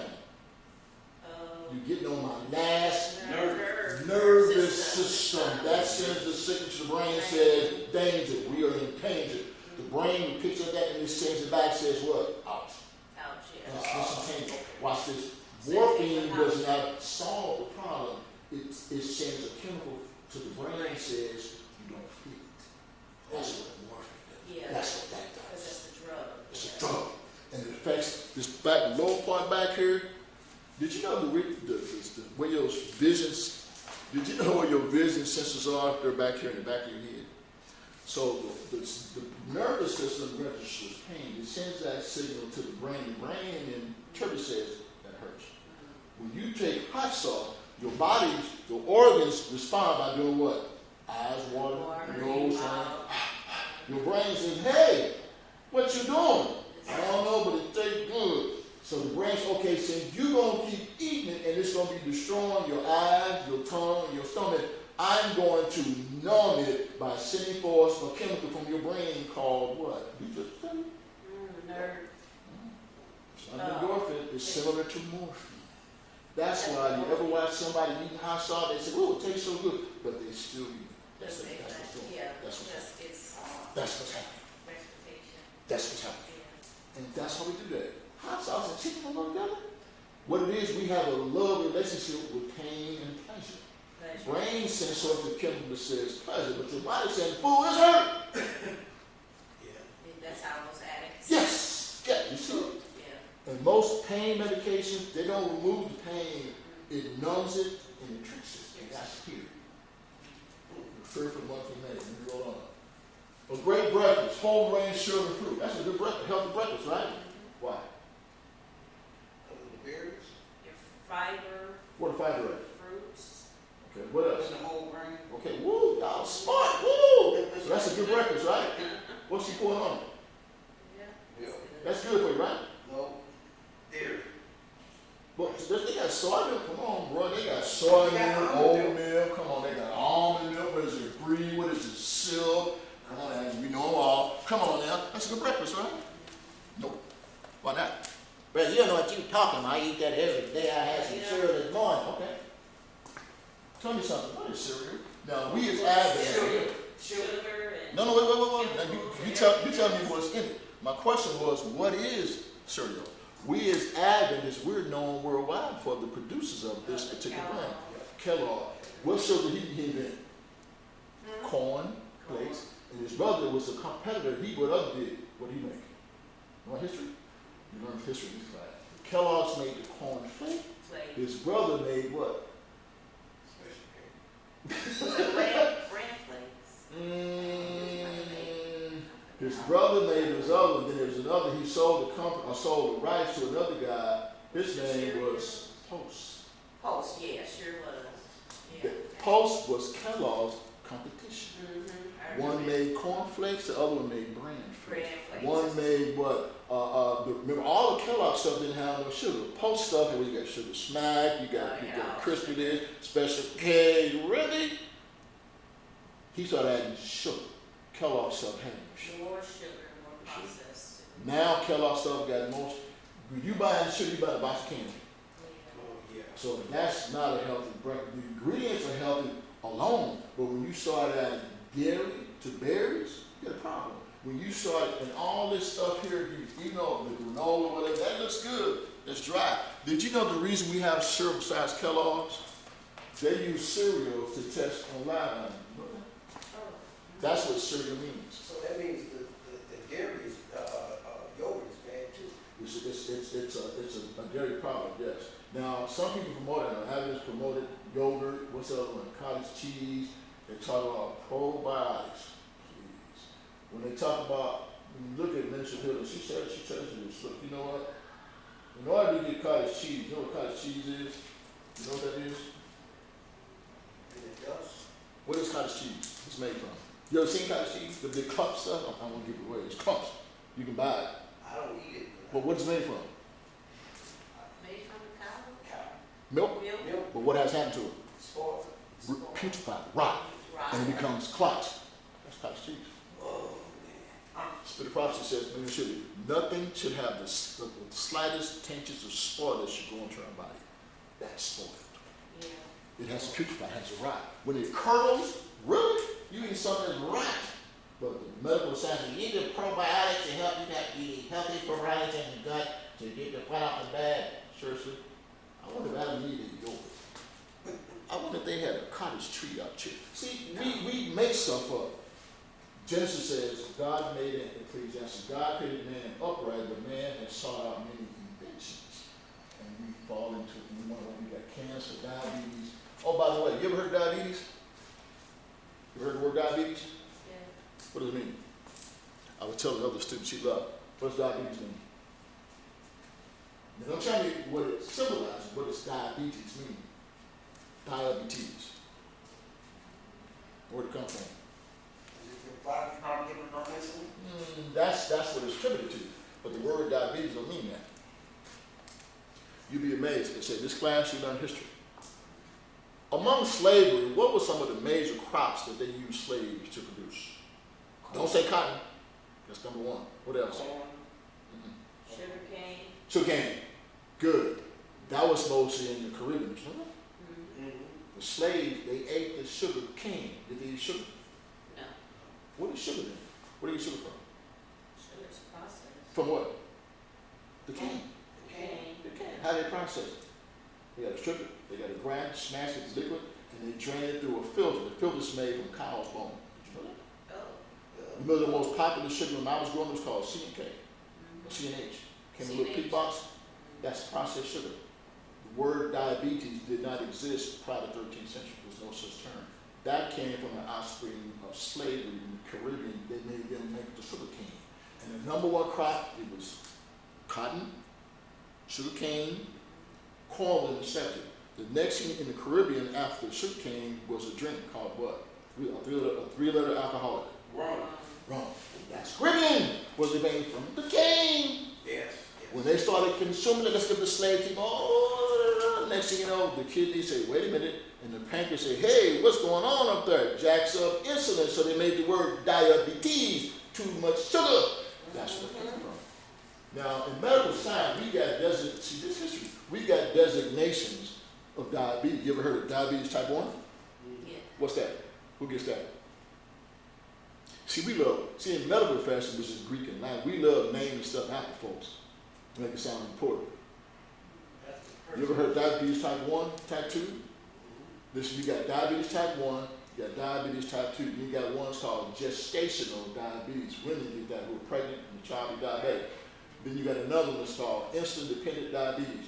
Then they make a fancy word, diabetes mellitus. There's two types only. Then you got one that's called rapid onset and then long term. One you get it treated by insulin, the other you treat by your diet. Right. So it's basically two. Did you know now there's three designations? You know it, but you would never associate it with diabetes. We always been taught it has to do with sugar. No, it doesn't. It has to do with metabolism, how your body breaks down stuff. Yeah. We have a third one now. It's the most popular thing that attacks our people. Oh, by the way, you know what Washington University is? Washington U is now have a, you heard of the Tuskegee incident, what happened with the black folks? They're doing the same thing in WashU. They want to test substance while we get off. I almost give it to you. Did you know our number one thing is it's not heart disease, it's not cancer, it's not renal failure. You know what it is for us now? Metabolism. Alzheimer's dementia. Oh, Us. could that be because of the? That's called diabetes type 3 now. Wow. Don't Could tell it me be that. because of not getting enough leafy green No, vegetables? no. It's not because you're not getting enough. You're getting too much of the wrong stuff. They have the wrong chemicals in it that's processed. The pancreas cannot deal with that mess, and it affects your blood. When I was coming up, the only way you knew a person had diabetes, when I was growing, I'm 66. I did not know what diabetes was as a kid, but I knew this language. Baby, Uncle Joe, they cut his leg off because he had sugar. Sugar. Yeah. You don't know diabetes, what he had sugar. If you got sugar, somebody in a wheelchair, one leg, he got sugar. Well, right now, we as a people look like us. The number one thing that's dealing with besides heart disease, cancer, renal failure is Alzheimer's and dementia. They call it type 3 diabetes. Why would they call it that? Because they know what you put in your body affects the liver, affects the kidney, affects the organs, affects your brain. Dementia, Alzheimer's. Why? So they're recruiting us, and they will pay you to let them test you, like Tuskegee, not in public. I know about it, because I know about it. So, being a medical missionary, if you know these things, you know how to deal with them. See, I can say, Mama got diabetes, or Mama got Alzheimer's, she got dementia. Baby, what she need to do is stay away from aluminum pots. She need to stop using that on the road that has aluminum that gets in the glands, it causes the brain. That's true. But Mama also need to stop eating that. Flush this out. How's it that? Y'all like toast? Don't get quiet now. How you toast? Toast, yeah. How you cook toast? And toast, What is it? Dough. No, what is toast? It's bread, right? Bread. bread, And you do what to it? yeah, toasted, What does that mean, toasted? Brown. brown. Brown? What does that mean, brown? It's like, I guess you bake it. It's like. Oh, yeah, bacon. They got a machine called a toaster. What does it do to it? What does the word toast mean? It burns. It burns it, yeah. So it changed the outer layer of the dough, the bread, to what color? Too dark. And sometimes we forget it and it turns what? Ooh, black, yeah. And what we do, we don't throw it away. I was going to strip it off. Shake it out. You know what that is? I'm being real. No, boy, you throw that bread away, you get these. Straighten it out. That is cancer. That causes cancer. Did you know that? All doctors know that. But boy, then you put some bread in that toast and forget, I put it in there too long and ding, it be burnt up. I ain't throwing nothing away, I'm scraping it off. And then the next thing I do was on the jacket, what you see in this picture. What do we got to put on our toast? You got butter. Why? What's it, Why? jelly? No, why? No, not the jelly. Why put butter on there? Come on, sister. Why put butter on there? Give it flavor. Flavor. So toast ain't got no flavor? No, not. What is the butter? Fat. Grease. Grease. Grease. You see, we wonder why we got high cholesterol. Got We- butter, sugar, because salt, we're eating by what? Taste and not for health. not for So health. Well, I ain't eating no toast, baby. Just give me some special cake. But a cow, no, I ain't eating no cow because the cow milk has, listen now, certain things I can't say because they piss me off there. The cow milk has the mRNA in it, which gives you iron. And I don't want that, so I'm going to get some almond milk. The almond milk, of course, is GMO. But I want to eat healthy, so I'm going to get me some strawberries, not strawberries, but strawberries and berries that's GMO. So I'm eating healthy. No, you're not. You're buying a cancer bowl. See, my people are destroyed for lack of knowledge. Okay, what can I eat? So what you can eat. So in this course, this is what I teach. I teach about food, physiology, history, and what the body needs. And then when you talk to people, you can deal with them. I got about 15 minutes. Let me ask you, well, part of the course, this is not part of this. This is what I teach. Watermelon. I ain't saying a bad one. That's what he's talking about. Watermelon. I got one in the car. That's what you know. Okay, being a medical missioner, even if you're not a medical, I want to show you one more time. Being a medical missioner, this is not just to give you the bad and freak you out so you don't want to eat, but it's to teach you about how to be healthy, how to stay healthy, and help someone else. A missionary means just more than giving them a cure. It means treating that person's body the way ours is supposed to be treated. Did you know what we're called to do? We're to be missionaries representing who and what? Representing Christ. Now, let me say this tactfully. How can we be a good ambassador or representative of Christ if we got the same illness and disease to work at? True. There's a word that I call hypocrisy. Yes. And I don't mean people who were born to live in the that's the story. Why am I saying that? As a medical missionary, see, we're taught, I grew up trying to get on, had sermon, ate potluck, all that mercy. And then went out and passed out literature band. The word they don't use no more. What is called cohorts. Quarters, yeah. That's obsolete now. So you pass out, knock on the door, praise God, like you pass the track, you leave, walk off. That's not what Jesus taught us. Did you know as a medical missionary, when you all walked the door, I did something to you all. Y'all didn't see. It wasn't nothing negative, and I teach all my students. You know what that was? It's called assessment. Did you know by looking at a person you can tell a story about? I don't mean lies, I mean you can read certain things. I ain't talking about no sixth sense. No. As a medical missionary, you should be taught that. In other words, you knock on somebody's door to tell them about Jesus. You just don't, can I pray with you and then walk off or give them a tract and walk off? No. You look at that person, observe that person. You should be look at the person until they have no sleep at night. Look at the person's eyes. Are they red, bloodshot? Look at the person's skin. When they talk, are they breathing? Look at the person, how they walk. They got edema. That's the medical missionary. We're taught that in these last days, the only way to witness is going to be through being a medical missionary. Yes. You can give me a track all day, but I don't believe that. I don't want 7 days. What y'all 7 days? What? I ain't 7 days ahead. What? No. But knock on somebody's door. Grandma coming at the door. Grandma hobbling.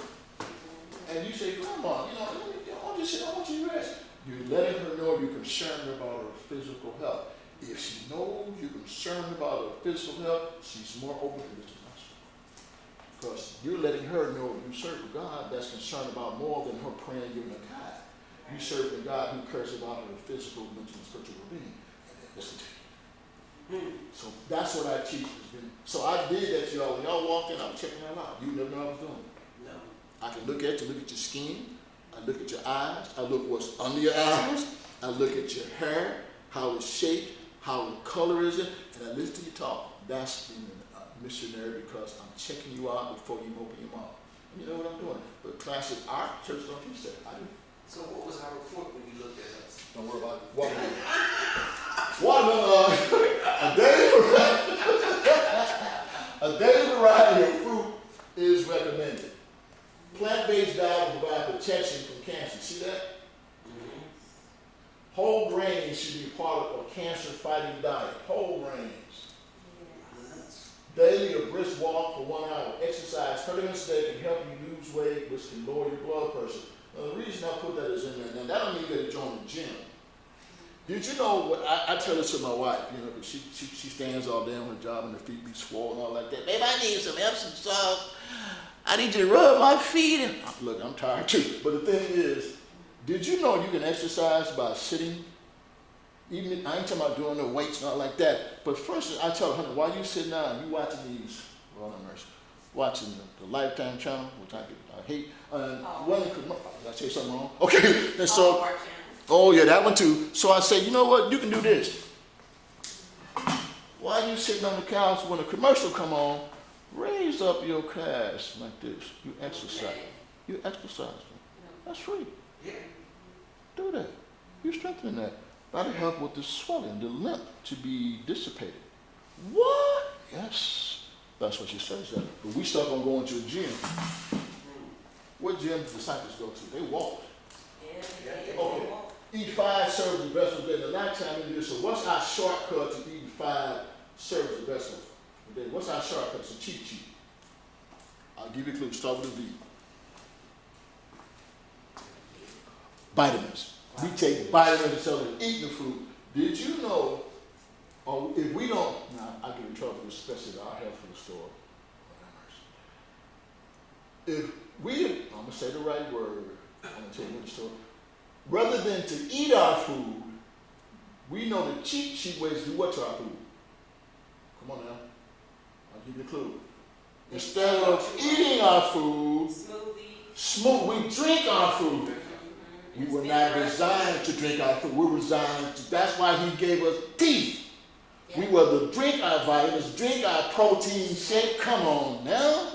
See, we subvert. I didn't think. Do you think Adam and Eve was in the garden sucking on, babe, could you give me a strawberry smoothie? I gave you one last week. No, they had teeth. What did he say? Every fruit that grows on you had to eat. They didn't have no blenders. They wasn't mashing up no. Really? We want a cheat sheet. Now, I'm not saying that it doesn't have a benefit, because sometimes the smoothies have benefit. A person who cannot chew, a person who has dietary problem or elementary troubles, they have to take that food. But did you know when you use a smoothie, you're getting that concentrated and that jacks your pancreas? Your pancreas, oh man, if I were to eat an apple, I'm taking my time and I'm chewing it, by the way, and you're brushing your teeth when you chew an apple. That's the pectin. Did you know that? And the seeds too. But they said, now I want some apple juice, which has extra sugar, or to turn it around, it says filtered water from concentrate. That's bad. And or to say, wow, so while I'm drinking that, your pancreas like, man, that sweet apple coming down all at once. We ain't got time to break it down slow. Then you got a problem instantly, you diabetic. We're supposed to eat our food. We want to cheat drink. And the roll on, that's how I get in trouble. Look at that. Anyway, so that's part of being a medical missionary. The very first class starts with learning anatomy and physiology. If you don't know how this works, you don't know what goes in it or how. I can show you all day how to cure a sprained ankle, high blood pressure. That's easy. But if you don't know the mechanism underneath it, you know what I'm talking about. Anybody can do that. I can teach a monkey how to do that. So God wants you to be the head, not the tail. So when you look at somebody, you're assessing them. I ain't even judging them. I mean assessing them. When I shake people's hands, I'm not just shake my hand to greet you. I'm checking your pulse. I'm listening to your skin. I'm feeling if you're warm or hot. I'm listening to you talk. If you're talking doing this, yeah, that means you got a breathing problem. See? We bypass that. It's all about giving you a tract, praying for you, and say, thank you, Jesus, be good. Really?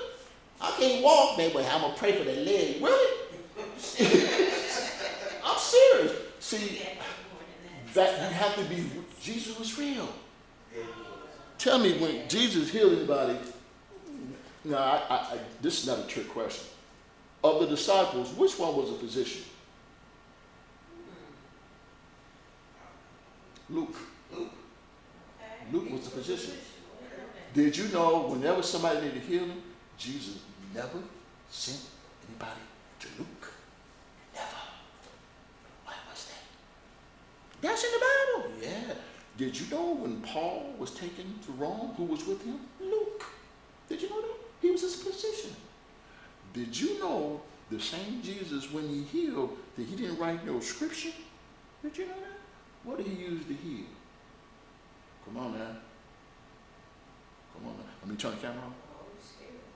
Come on. No. Physical stuff. Like us. No commissioner. Clay, water, touch. Why can we do that? See? We want chemicals, drugs, and injections. Really? Oh, yeah. See, we have lost our way. So that's why when it comes to the health message, there's a counterfeit health message too. I got a class on that, tell you to watch out some stuff. There's a counterfeit health message too. Now let me toss this out to you. I can be mad at you, but y'all can catch me before I get to the door for that. In our churches, we use a lot of spiritualism in the health message. I'm going to tell you, I can tell you, I have a film, and you got to go to my website, you can watch it. We use a lot of spiritualism, which we're warned against. We use fancy terms. It's old school spiritualism. For instance, you ever heard of iridology? Mm-hmm. You know what that is? No. Somebody look in your eyes and tell what your liver's doing. Iridology. How about this one? You ever heard of acupressure? How about acupuncture? Or reflexology? What is that? I never heard of it. Okay, take your hand, bro. I'm not shaking your hand because you heard of it. No, you don't give me the walk in the dog. Man, I said shake my hand. What am I doing? You greedy. No, not me. You are shaking my hand. No, not me. You don't want to shake. I'm just holding you. You shaking. You got a seizure or something? No. I'm doing You something. feel your pulse. I'm checking Oh, your you pulse checking and I'm my checking the pulse. temperature of your skin. Oh, wow. That's by holding your hand. Okay. Now, reflexology says if I was to do this, Uh-huh. I can start massage. You see, there's a nerve that runs from the sternum that goes down. This is called the ulnar nerve. It runs all the way up and it contacts your brain. If I start doing this, I'm using ancient Chinese techniques of reflexology, using a form called chi mysticism. I'm going to utilize the energy that comes from your spine that causes you to breathe. That's spiritualism. Wow. We use it in our church. They're doing it in the church now? Yes. I know Is that good? Are you from Northside, my You're the sister? first one that's gonna say this. Oh, are y'all from Northside? Uh-huh. They tell you some tales. In fact, you all know me and you don't know me. Yes, you do. I know you How do you know me? from the north side. What does that mean? What about Northside? So, And what, you're married, you're in Finette. yeah, but did you know prior to that? Hmm? Did you know about me prior to that Northside? There's nobody who belongs in any of our churches in Central States who do not know me. I've been gone for a while. Well, I know all that. You do? Yeah. So you know while I was at Northside what I did? Yeah. I'm not talking about the incident, I'm talking about what I used to do. I was a children's story guy. Yeah. I taught the health message, and the stuff that I taught, they don't want me to teach because it goes against what they've been teaching. To this day, I cannot step foot in Adventist church. So what for class, so I'll talk to you all, just go to my website, we'll go from there.